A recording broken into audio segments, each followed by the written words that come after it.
Bienvenidos todos. En este video tiene la intención de hacerle justicia a los que su servidor considera los dos personajes más importantes en lo que es el desarrollo de la teoría matemática de la computación o de los lenguajes formales, o también podría llamarse esta disciplina el área de autómatas. Y pues ellos son Noam Chomsky y Alan Turing, ¿no? Gracias a su trabajo, pues tenemos los lenguajes de programación actual. Gracias a Chomsky tenemos los lenguajes de programación actual. Y gracias a Alan Turing, pues tenemos lo que es la computadora definida matemáticamente, ¿no? Entonces, digámoslo así, uno es el hardware y otro es el software, ¿no? En este video, pues toca hablar de Noam Chomsky. Entonces, el trabajo de Noam Chomsky, pues me atrevería a decir que es la síntesis, la integración, ¿no? la mezcla de lo que es la lingüística y las matemáticas, en particular las matemáticas discretas. Muy bien, entonces vamos a empezar con lo que existe en la red, particularmente en Wikipedia, de lo que menciona que es Noam Chomsky, ¿no? Entonces, para comenzar, él es alguien contemporáneo, es decir, está vivo, pues todavía está activo. Nació el 7 de diciembre de 1928. Entonces, una de las, digamos que los científicos lo primero, o cualquier persona que quiera pasar a la historia, uno de los ingredientes a favor es que vivan mucho tiempo. Entonces, pues Noam Chomsky está logrando esa parte, ¿no? Entonces, él nació en 1928 y pues todavía está vigente, todavía está trabajando el señor.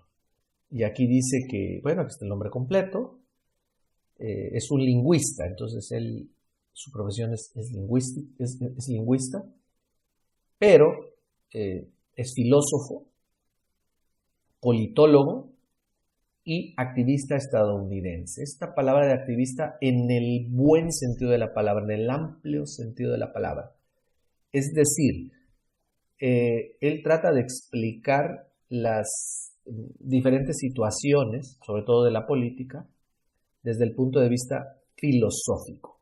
Es decir, él no es un activista en el mal sentido de la palabra, de que ande haciendo manifestaciones y bloqueando calles. No es por ahí. Sí, un activismo, pero del lado intelectual, digamos. Bien, entonces, después aquí dice que es de origen judío, es profesor emérito de lingüística en el Instituto Tecnológico de Massachusetts, que siempre está en el primero o segundo lugar del ranking mundial de universidades. Entonces, pues, da clases en una de las universidades de mayor ranking. Y es una de las figuras más destacadas de lingüística del siglo XX.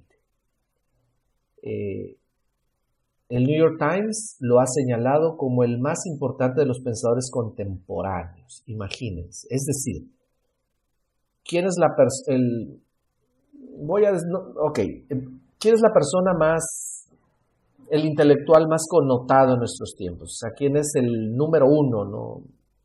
Es como decir, ¿quién es el deportista número uno, no? ¿Quién es el millonario número uno, no? Pues, ¿quién es el intelectual número uno? Bueno, pues es Noam Chomsky, por el New York Times. Y yo creo que sí. No he encontrado, inclusive es tan contemporáneo que no he encontrado en la red un video que realmente integre todo el trabajo que ha realizado este señor. ¿Por qué? Porque ha hecho mucho en muchas disciplinas. Es una persona muy, muy versátil, ¿no?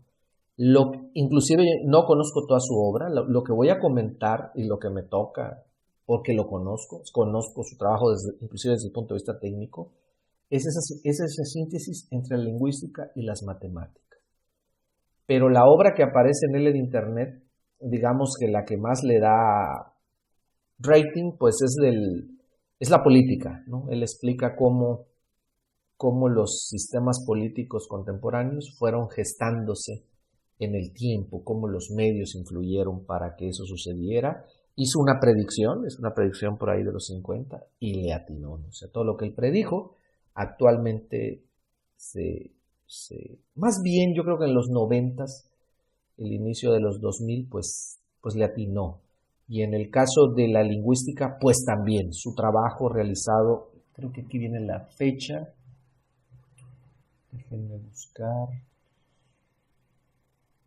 la gramática generativa, o sea, llevó esto de la gramática generativa, que es un concepto de que de alguna manera nosotros trata de ver el lenguaje como un órgano no tangible de nuestro cuerpo, ¿no? Como que si ya lo tuviéramos por ahí y simplemente ahí está el lenguaje. Y hay pruebas porque los niños cómo no se equivocan en el momento en que van adoptando un lenguaje, ¿no? Con un grupo pequeño de reglas construyen muy bien todo el lenguaje. Entonces, ese fue su trabajo inicial. Y también está tratando de encontrar una gramática universal, ¿no? Vaya, para demostrar esto, pues una gramática universal, que todos venimos de una misma estructura gramatical. Y en cuanto al área de la computación, de los lenguajes de programación, aquí está, él define la jerarquía de Chomsky, que es una clasificación de lenguajes formales en el área de la teoría de la computación. Vamos a agregarle teoría matemática de la computación, porque tiene que ver con las matemáticas. Muy bien, entonces, pues esto es lo que dice, aquí está la fecha, en 1957, con solo 29 años, Chomsky revolucionó el campo de la lingüística teórica. Bueno, entonces el primer campo que revolucionó fue la lingüística. ¿Qué pasa? ¿Cuál fue la contribución en la parte de los lenguajes de programación? Bueno, pues por ahí en videos anteriores se ha comentado, cuando se empezó a ver lenguaje formal, se hizo una comparación entre el lenguaje formal y el lenguaje natural. Entonces resulta que Chomsky encontró en las matemáticas, en particular las matemáticas discretas, la teoría de conjuntos, que al final viene a dar en los alfabetos, y los alfabetos son el principio de la formalización de los lenguajes, eso se ha escrito ya en videos anteriores. Entonces él encontró pues ahí un nicho de trabajo en el cual podía pues relacionar el área lingüística con las matemáticas, y pues eso es lo que voy a tratar de explicar en este video, ¿no? Entonces, tenemos la definición del lenguaje formal. Esa definición del lenguaje formal fue tratada en un video en el cual pues se indicó que la definición del lenguaje formal no es más que un subconjunto. Un lenguaje formal es un subconjunto de cadenas, operadores para repetir símbolos del alfabeto, ¿no? Entonces un lenguaje formal es un subconjunto de cadenas formadas sobre un alfabeto. Esa es la definición del lenguaje formal. Básicamente el lenguaje formal es un conjunto, y por lo tanto ¿qué se puede hacer sobre un conjunto y un lenguaje? Pues se puede unir, se puede intersectar, diferenciar, hacerle producto cartesiano, concatenarlo, repetirlo. Hay varias operaciones, ¿no? Y después Chomsky dijo, bueno, pues de todas estas operaciones nos sirven 4. O sea, nos van a servir 4. La unión, la concatenación y las repeticiones, aquí llamadas cerraduras de Kleene y positivas. Bueno, entonces, con eso Noam Chomsky creó algo llamado lenguaje regular. Entonces, el lenguaje regular es un lenguaje, es la definición del lenguaje formal, que involucra esas 4 operaciones: unir, concatenar y repetir. Repetir 0 o una más veces. Digamos, son 4 operaciones. Y esto da paso a las expresiones regulares. ¿Qué son las expresiones regulares? Bueno, pues son alfabetos los cuales pueden tener esas 4 operaciones: unión, concatenación y repetición. 0 o una o más veces. Entonces, pues, ya es posible definir, aquí ya estamos en la parte técnica, es posible mediante una expresión matemática. Esta es una expresión matemática, no tiene multiplicaciones, potencias, integrales, diferenciales, porque no tiene que ver con esa matemática, tiene que ver con la matemática discreta. Es decir, la matemática es que utiliza como primitiva el conjunto, no el número.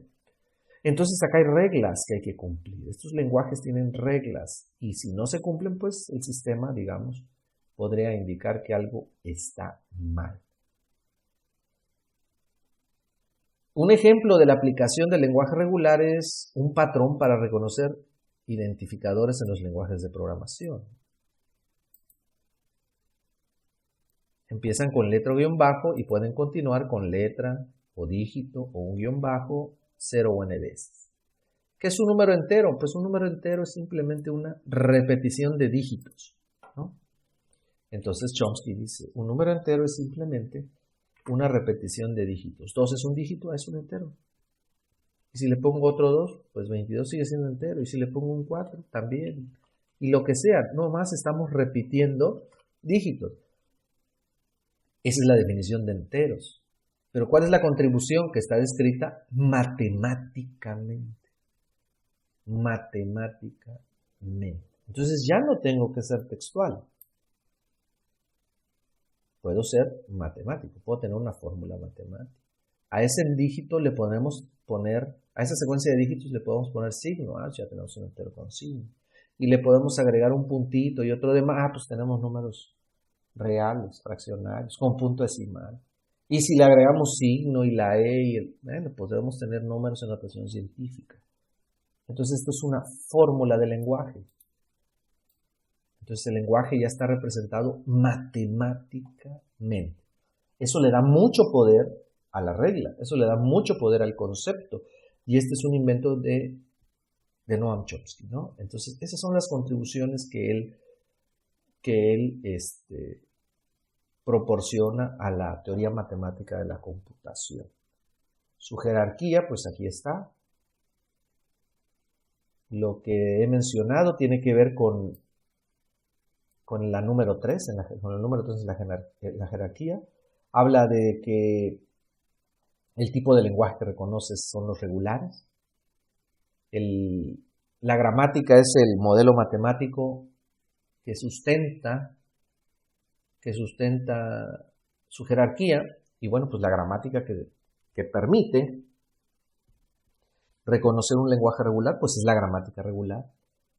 Pues llevarán estos dos el mismo nombre. Después está el lenguaje libre de contexto, los lenguajes libres de contexto. Entonces están las gramáticas independientes del contexto como implementación matemática de este lenguaje. Y aquí viene la regla, ¿no? La regla nos dice que del lado izquierdo vamos a tener un solo no terminal y del lado derecho, beta, aquí está escrito, y del lado derecho vamos a tener una cadena arbitraria. ¿Quiénes permiten implementar las gramáticas? ¿Qué máquina permite implementar los lenguajes independientes del contexto? Pues los autómatas de pila. En el caso de los lenguajes regulares, pues los autómatas finitos. Entonces, por un lado vamos a tener el lenguaje, por otro lado vamos a tener las matemáticas, el modelo matemático, y por otro lado, la tabla o el concepto que nos va a permitir llevar esa fórmula matemática a la computadora. O sea, al final, este lenguaje descrito matemáticamente en este modelo se puede implementar en esta máquina. O sea, aquí técnicamente se conoce como máquina. Entonces el lenguaje regular se puede implementar en un autómata finito. ¿Qué pasa con las gramáticas? Por ejemplo, aquí tenemos una gramática para reconocer expresiones aritméticas que sumen, multipliquen, balanceen paréntesis, reconozcan el menos unarios, todo esto sobre dígitos para quitar la etapa del léxico. Es necesario que para que la gramática libre de contexto trabaje con una regular, porque el lenguaje trabaja por etapas, léxico, sintaxis y semántica. Entonces, la tercera etapa